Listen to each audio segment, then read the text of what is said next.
Breaking. The FIA has stated that it will take measures to reduce or eliminate porpoising in Formula 1. It comes after a number of drivers complained of back pain both during and after the Azerbaijan Grand Prix. Following the race in Baku, Lewis Hamilton was among the drivers who urged for FIA involvement, with Esteban Ocon suggesting that driver support was building. The FIA acknowledged on Thursday afternoon that they had chosen to intervene in the interest of safety, with improvements that they claim will decrease or eliminate porpoising. Following meetings with doctors and feedback from drivers throughout the Azerbaijan Grand Prix weekend, they've made the decision.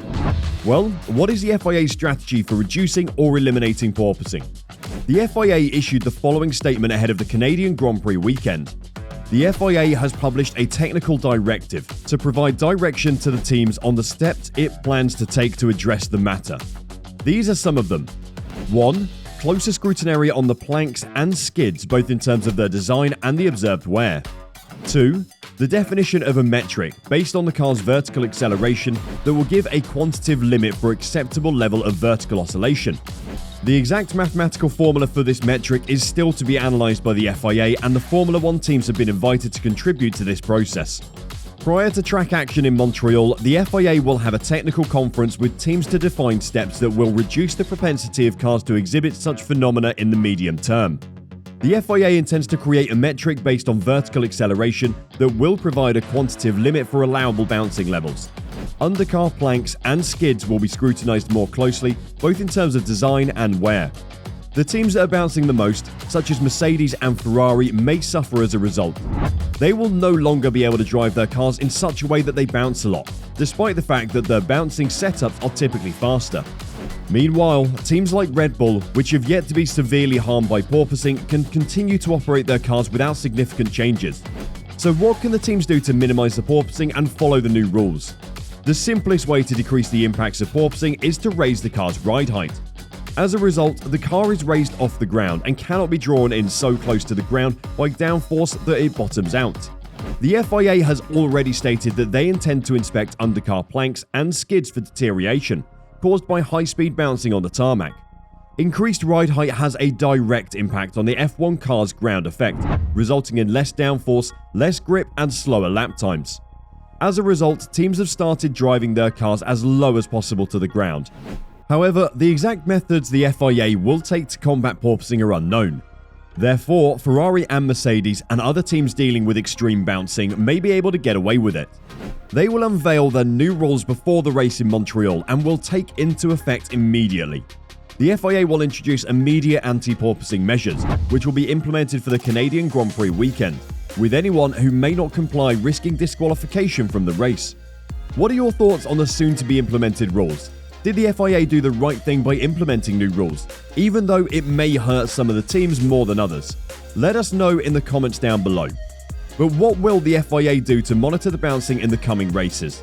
The FIA will use an aerodynamic oscillation metric to measure car bouncing, which will be calculated using accelerometers already installed in F1 cars.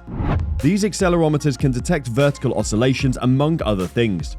The FIA will next examine the data to determine whether a car is bouncing excessively or frequently, and hence whether racing is safe.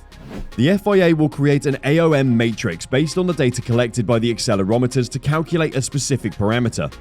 Without employing DRS, teams must compute the AOM for their car based on 3 laps in FP3. Setup decisions such as ride height, vertical stiffness, and aerodynamic configurations will be locked in place for the remainder of the weekend after the car's AOM has been decided. There are certain exceptions, such as raising the ride height of an automobile, changing the tyre pressures, and adjusting the front wing flaps. If a team wants to update its configuration, they must submit a new AOM computation. If the team fails to meet the FIA's regulations, the ride height must be raised by at least 10mm.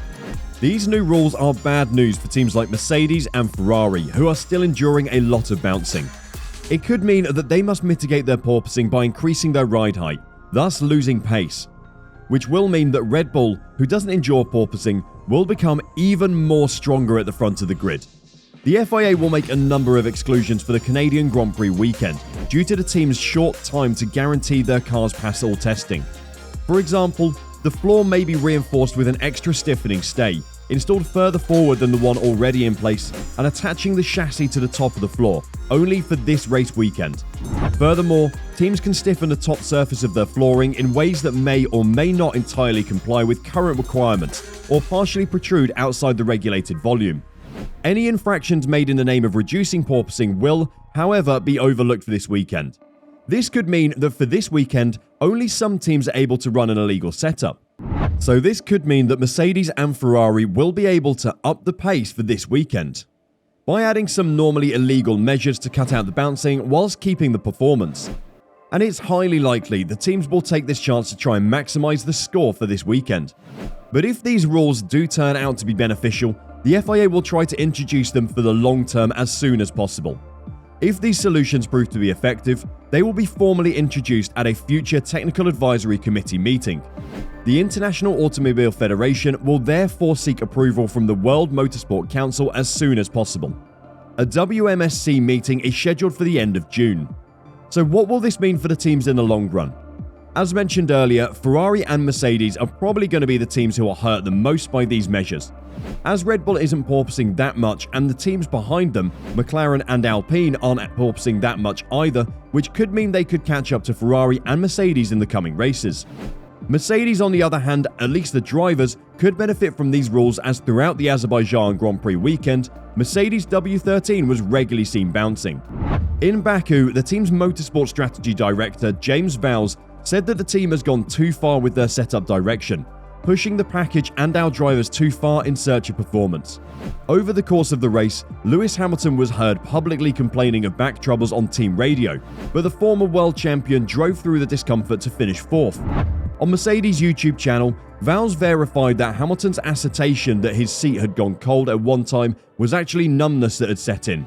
But Vowles was quickly to add that Hamilton had recovered from the Baku weekend and will be back in the car in Montreal, before stating that Mercedes couldn't afford a repeat of that kind of performance going forward as it was putting the drivers at risk. Lewis is an elite athlete that will push the bounds of endurance of himself and the car, said Vowles. That's what Formula One drivers do, that's what makes them exceptional.